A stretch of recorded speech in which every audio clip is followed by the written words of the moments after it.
High सबैजनालाई आज स्वागत छ हाम्रो ट्युसन हबमा। आज म तपाईहरुलाई क्लास 11 को अकाउन्ट्समा हामीले 10 मार्क्सको accounting for non trading concern भनेर यो जुन 10 मार्क्सको छ र यो अलवेज तपाईको हाम्रो बोर्ड भनेको एनएबी र एचएससीबी बोर्ड हामी भन्छौँ। यसको चाहिँ तपाईहरुलाई म पढाउन गइरहेको छु। नर्मली कस्तो हुन्छ भन्दाखेरि हाम्रो अकाउन्टिङ फर नन ट्रेडिङ कन्सर्नमा तपाईहरुले इन्कम एन्ड एक्सपेन्डिचर स्टेटमेन्ट एउटा यो अकाउन्ट बनाउनु पर्ने हुन्छ र अर्को चाहिँ तपाईले प्रिपेयर गर्नुपर्ने हुन्छ ब्यालेन्स सिट। र ब्यालेन्स सिटमा पनि हाम्रो त्यो त्यस्तो केही डिफरेन्स छैन, जसरी हामीले फाइनल अकाउन्टमा गर्छौँ त्यस्तै तपाईको चाहिँ हाम्रो ब्यालेन्स सिटमा यसको चाहिँ गर्छौँ। भन्दाखेरि तपाईले नन ट्रेडिङ कन्सर्नमा तपाईले एउटा इन्कम एन्ड एक्सपेन्डिचर स्टेटमेन्ट बनाउनु पर्ने हुन्छ, अर्को ब्यालेन्स सिटमा गर्नुपर्ने हुन्छ। ओके, अब हामीले एउटा क्वेसन चाहिँ म तपाईहरुलाई सल्भ गरेर कसरी गर्ने भनेर सिकाउँछु। अब यसको लागि हामीले के बुझ्ने भन्दाखेरि ओके, क्वेसन नम्बर 1 र क्वेसनको लागि तपाईले तल डिस्क्रिप्सनमा मैले कुन क्वेसन छ भनेर फुल तपाईलाई राखिदिएको छु, तपाई त्यहाँ हेरेर पनि गर्न सक्नुहुन्छ। किन भन्दा यसको लामो क्वेसन हुन्छ, हामीलाई 10-15 मिनेट जति क्वेसनमै जान्छ। सो तपाईले डिस्क्रिप्सनमा हेर्नुहुन्छ, हेर्नु होला, डिस्क्रिप्सनमा क्वेसन दिएको छ। ओके, हामीलाई तपाईको मैले एउटा क्वेसन चाहिँ लेखिदिएको छु। क्वेसन नम्बर 1 मा तपाईको ब्यालेन्स सिट दिएको छ 2057 को र तल हाम्रो 2058 को चाहिँ तपाईको रिसिभ एन्ड पेमेन्टको जुन ट्रान्जेक्सनहरु छ त्यो चाहिँ एडजस्टमेन्टहरु छ त्यो चाहिँ तपाईको दिएको छ। र एडिसनलमा तल रिपेयरको ड्यू 500 र स्यालेरीको ड्यू चाहिँ तपाईको 150 र सब्स्टिट्युसन ड्यू चाहिँ 600 चाहिँ एडिसनलमा दिएको छ। र प्रिपेयर गर्नुपर्ने तपाईको income and expenditure accounts statement and तपाईको ब्यालेन्स सिट चाहिँ प्रिपेयर गर्नुपर्ने हुन्छ। हामीले चाहिँ यसमा चाहिँ मेनली कुराहरु बुझ्ने भनेको क्वेसन तपाईले राम्रोसँग हेर्ने र जति पनि एडजस्टमेन्टहरु छ, कुन चाहिँ ब्यालेन्स सिटमा जान्छ, कुन चाहिँ तपाईको इन्कम एन्ड एक्सपेन्डिचरमा जान्छ, त्यो चाहिँ अब अलिकति ध्यान दिनुपर्ने हुन्छ। र त्यो पनि म तपाईलाई कमेन्टमा तपाईलाई कसैलाई चाहिन्छ भने म त्यो पनि छुट्याउने कसरी हो त्यो पनि मेथड तपाईलाई म सेन्ड गरिदिन्छु। ओके, नाउ क्वेसन नम्बर 1 मा हामीले सल्युसन गर्दाखेरि नर्मली तपाईको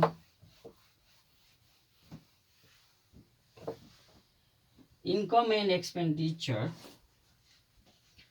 को लागि हामीले सल्युसन गर्नको लागि तपाईले first of all income and expenditure account भनेर लेख्ने टपमा एन्ड फर द इयर 2000 तपाईको 58 मा छ इन्डेड 30 चैत्र 2058 भन्दाखेरि फर्स्ट अफ अल टपमा हामीले यो लेख्छौं र हामीसँग चाहिँ expenditure amount and income and amount भनेर हामीले फर्मेट बनाउँछौं, debit side and credit side. Okay, अब हामीले एक्सपेन्डिचर भनेको यतातिर तपाईको इन्कमहरु भनेको क्रेडिट साइडमा, त्यो हाम्रो पीएल कै रुल्सले गयो भने पनि तपाईलाई हुन्छ। ओके, अब हामीले एक्सपेन्डिचरमा कस्तो कुराहरु हाल्ने भन्दाखेरि तपाईको जति पनि पेमेन्ट्सको कुरोहरु छ त्यो सबै हामीले पेमेन्ट भनेकै हाम्रो खर्च हुन्छ, त्यही भएर हामीले एक्सपेन्डिचरमा राखौं। अब तपाईले पेमेन्ट्समा के छ भन्दाखेरि टुर्नामेन्ट एक्सपेन्सेसहरु भन्दाखेरि यो खर्च भयो, टुर्नामेन्ट एक्सपेन्सेस। र तपाईले एडिसनलमा पनि हेर्ने माथि पनि हेर्ने भन्दाखेरि त्यसको केही पनि दायाँ बायाँ छैन। सो हामीसँग जति अमाउन्ट छ त्यसलाई चाहिँ हामीले राख्छौं। नेक्स्ट तपाईको स्यालेरी छ। ओके, स्यालेरी स्यालेरी भनेको हाम्रो 6900 यसलाई चाहिँ तपाईँले पार्टिकुलर्सकै कलममा राख्ने र एडिसनलमा तपाईँको आउटस्ट्यान्डिङ ड्यू छ भने त्यो चाहिँ एड हुन्छ र तपाईँको माथि हेर्नुहोस् त ब्यालेन्स सिटमा क्वेसनमा आउटस्ट्यान्डिङ स्यालेरी भनेको 900 छ। पहिलाको आउटस्ट्यान्डिङ छ भने तपाईँहरूले लेस गर्ने, एडिसनलको छ भने एड गर्ने र त्यस्तै तपाईँको एडिसनलमा एडभान्स छ भने लेस हुन्छ, माथि एडभान्स छ भने एड हुन्छ। त्यो चाहिँ हामीले बुझ्ने भन्दाखेरि 900 यो टोटल गरेर हामी राख्छौँ। त्यस पछाडि तपाईँको रिपेयर्स भन्ने छ हेर्नुहोस् है।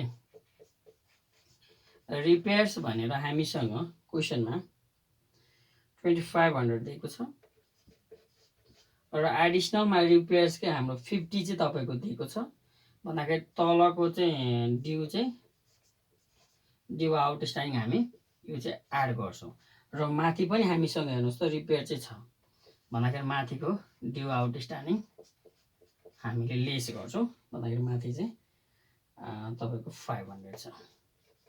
ओके, अब हामी टोटल गरेर अमाउन्टमा राख्छौँ भन्दाखेरि यसको टोटल हामीले गर्दाखेरि तपाईँको 6150 एन्ड यसको चाहिँ 2050। ओके, अब हामीसँग इन्भेस्टमेन्ट छ, इन्भेस्टमेन्ट जाँदैन। सो अब हामीले एडिसनलमा केही पनि छैन, डेप्रिसिएसनहरू भएको भए तपाईँले यहाँ राख्न सक्नुहुन्छ।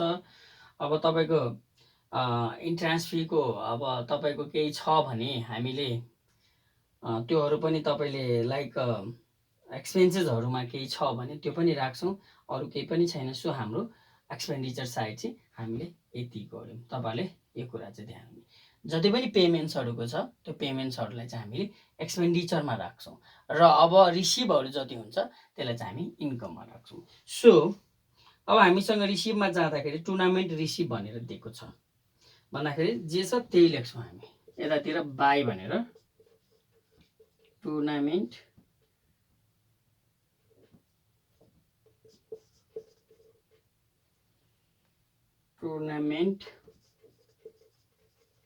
रिसिप्ट। ओके, हामी ध्यान दिने टुर्नामेन्ट रिसिप्ट भनेको तपाईँको 15,500। ओके, यसमा केही पनि छैन, एडिसनलमा पनि माथि पनि केही छैन। अब तपाईँको इन्ट्रान्स फी दिएको छ। ओके, इन्ट्रान्स फी हाम्रो यो इन्ट्रान्स फिज भनेको तपाईँको रिसिभ साइडमा भएको भएर हामीलाई इन्कम भयो, सो हामी राख्छौँ। र यसमा चाहिँ केही क्यापिटलाइजहरू छ भने चाहिँ तपाईँले त्यो चाहिँ लेस गर्नुपर्ने हुन्छ। सपोज 50% वा जति छ केही छ भने तपाईँले त्यो लेस गरेर राख्नु होला। केही पनि भनेको छैन एडिसनलमा, सो हामीले 5600 हामीले जस्ताको त्यस्तै राख्यौँ। अब सब्सक्रिप्सनमा मेन तपाईँलाई गाह्रो भनेको यो सब्सक्रिप्सनको हुन्छ। सो कसरी गर्ने भन्दाखेरि सब्सक्रिप्सनमा हामीले नर्मली जुन इयरको गरिरहेछौँ त्यो इयरको सब्सक्रिप्सन तपाईँले त्यो इयरबाट चुज गर्ने रिसिभबाट भन्दाखेरि तपाईँको 20,000 छ 2058 मा। ओके, अब एडिसनलमा तपाईँको दिएको छ आउटस्ट्यान्डिङ वा ड्यू भनेर 600, ड्यू भनेको हामीले एड गर्छौँ।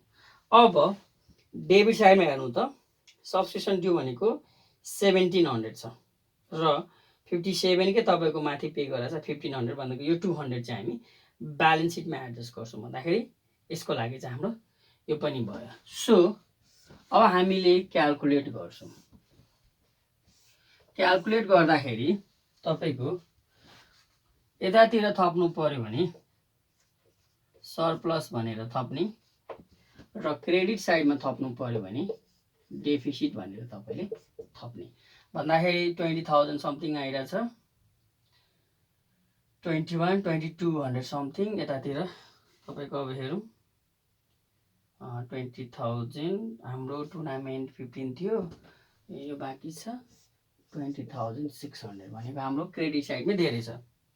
ओके, टोटल गर्छौँ 15,500 प्लस 5600 प्लस 20,600 41,700। अब हामीले यो डेफिसिट राख्नु परेन, यतातिर कम छ त्यही भएर अब यतातिरको लेस गरिदिने 16,000 माइनस 6,150 माइनस 2050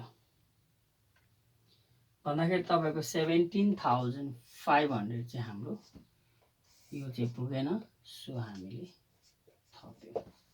ओके, तपाईँले यति गर्नुभयो भने तपाईँले नर्मली हाम्रो इन्कम एन्ड एक्सपेन्डिचर अकाउन्ट चाहिँ तपाईँले प्रिपेयर गर्न सक्नुहुन्छ र मेन तपाईँले सब्सक्रिप्सनमा चाहिँ ध्यान दिनुपर्ने हुन्छ। ओके, अब म यो मेटे र यसमै तपाईँको ब्यालेन्स सिट कसरी गर्ने भनेर अब तपाईँको सिकाउँछु।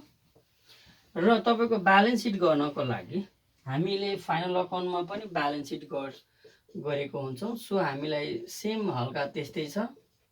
ब्यालेन्स सिट टपमा लेख्ने र एज अन 30 चैत्र 2058 भन्दाखेरि लायबिलिटिज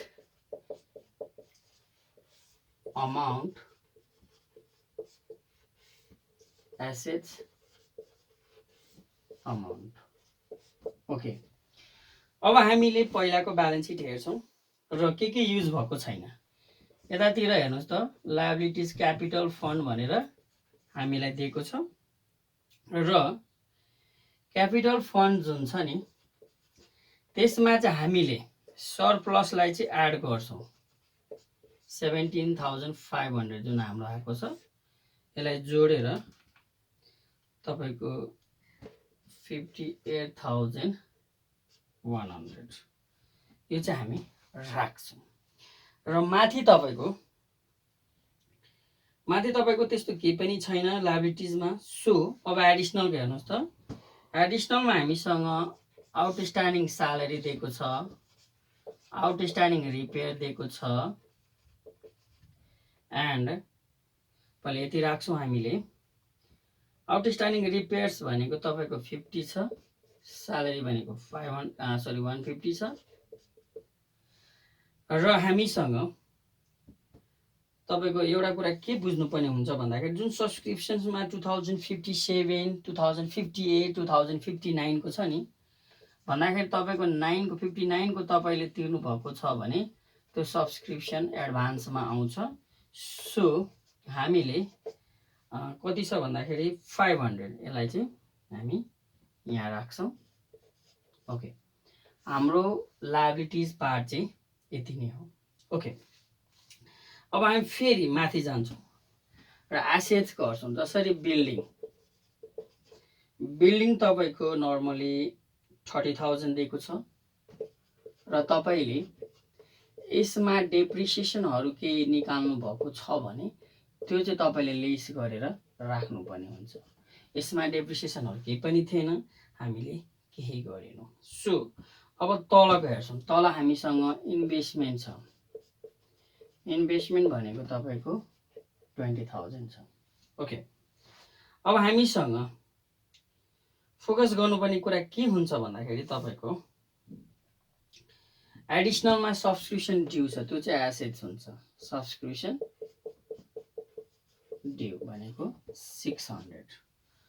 ओके, अब हामीसँग माथि एकचोटि हेर्नुहोस् त, ब्यालेन्स सिटमा चाहिँ 1700 सब्सक्रिप्सन ड्यू छ, तर 2057 को तल रिसिभ एन्ड पेमेन्टमा 1500 मात्र छ भन्दाखेरि पहिलाको लास्ट इयर आउटस्ट्यान्डिङ सब्सक्रिप्सन भनेर तपाईँको 200 नपुगेको पैसा पनि राख्ने र लास्टमा हामी क्लोजिङ ब्यालेन्स भनेर जुन हाम्रो सिडीको हेर्नुहोस् त, पेमेन्ट्समा बाई ब्यालेन्स सिडी भनेर हामीसँग छ, त्यसलाई चाहिँ हामीले राख्छौँ र बोथ साइड हामीले टोटल गर्छौँ।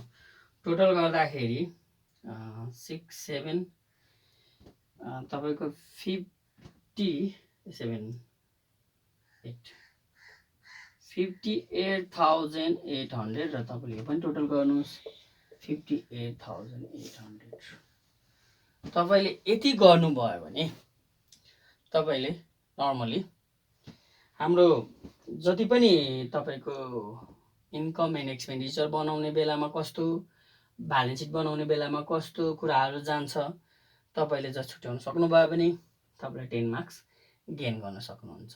ओके, यति गर्नुभयो भने तपाईँले 10 मार्क्स तपाईँले पाउनुहुन्छ। ओके, अब यसको पनि तपाईँको एउटा दुईवटा अझै प्रब्लमहरू हुन्छ, सेकेन्ड पार्टमा पनि तपाईँ त्यो भिडियोहरू हेर्नुहोला।